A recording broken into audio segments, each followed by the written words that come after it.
Biex l-Awtorità tal-Ippjanar tissaħħaħ iktar fl-operat tagħha, tnedew proġetti ta' taħriġ b'valur totali ta' 2 miljun euro.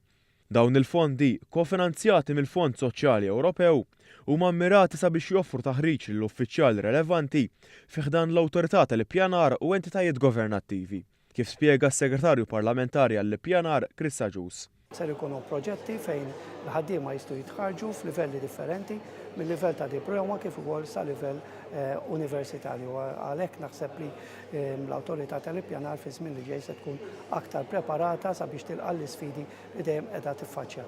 Fit-tnedija tal-proġetti, is-Segretarji Parlamentari Aron Farrugia u Chris Ġus tennew li b'dan il-proġett flimkien mal-proġett Sintegra M li tħabbar ftit ta' xhur ilu, l-Awtorità benefikat minn total ta' 8 miljun euro f'fondi Ewropej.